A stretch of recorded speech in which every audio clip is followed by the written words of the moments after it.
Bem-vindos ao PodTrails. Hoje a gente mergulha na epidemiologia da endocardite infecciosa aqui no Brasil. Tivemos a colaboração do Dr. Tiago Breguês para ajudar a gente a analisar um estudo de coorte bem importante feito lá em São Paulo e também conectar isso com as estatísticas cardiovasculares nacionais mais recentes de 2023. A ideia aqui é entender melhor, sabe, qual o perfil do paciente hoje, quais são os fatores de risco, como que essa condição se manifesta no nosso dia a dia, né? A gente vai usar um estudo que olhou para 204 pacientes num hospital grande de São Paulo entre 2009 e 2019 e também os dados gerais lá da Estatística Cardiovascular Brasil 2023.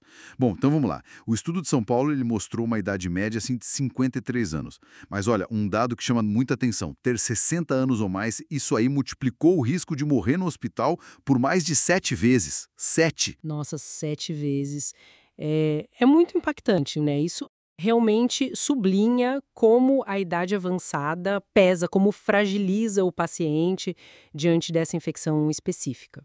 Exato. E vimos também uma leve maioria de homens, quase 58%, e, infelizmente, né, aqueles pacientes que acabaram falecendo, eles tinham com mais frequência outras doenças do coração já, tipo doença isquêmica.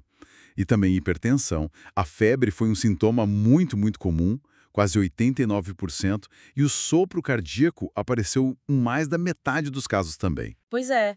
E é super interessante a gente poder cruzar isso com os dados nacionais da Estatística Cardiovascular de 2023, porque, olha, os dados gerais do Brasil mostram que quase 7% da população tinha alguma doença cardiovascular em 2021, e esse número, claro, sobe bastante com a idade. E a hipertensão, que a gente viu que pesou no prognóstico da endocardite nesse estudo paulista, ela é um fator de risco central para a doença cardiovascular no Brasil como um todo, né? Isso é bem estabelecido. Então, isso reforça uma coisa: mesmo com os avanços todos da medicina, a endocardite infecciosa, ela continua sendo uma condição muito grave, sabe? A mortalidade ainda é alta. E o estudo confirma essa gravidade principalmente nos mais velhos e naqueles que já tinham problemas cardíacos antes. Agora, tem um ponto que eu achei bem interessante mesmo.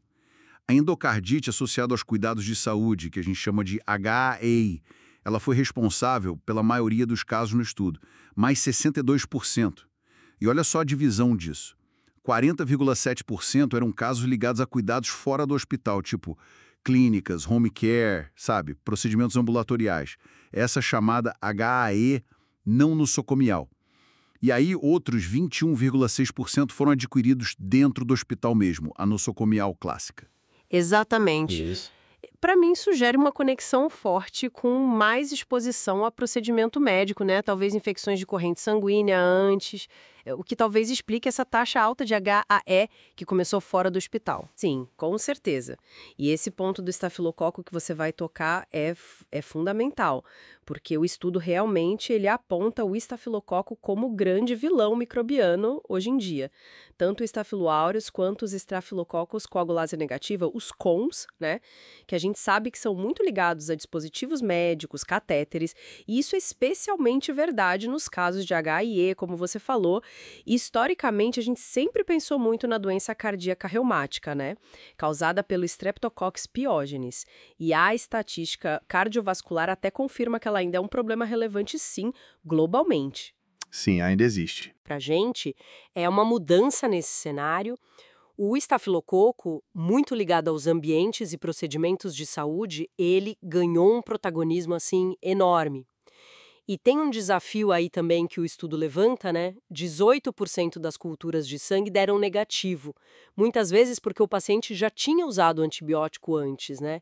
E isso acaba escondendo a bactéria, dificulta muito escolher o tratamento certo. Nossa, 18% é bastante coisa sem identificar o agente. E falando das complicações que levaram aos piores desfechos, né, aos óbitos, eram problemas bem sérios. Vegetações grandes nas válvulas, sabe? Acima de 10 milímetros, perfurações, formação de abscesso em volta da válvula. A válvula mitral foi a mais afetada, especialmente nesse grupo que faleceu. E complicações, assim, sistêmicas, graves. Choque séptico, olha isso, presente em quase 64% dos óbitos. 64%. Não outra coisa. Insuficiência cardíaca grave, precisar de ventilação mecânica invasiva aí para UTI.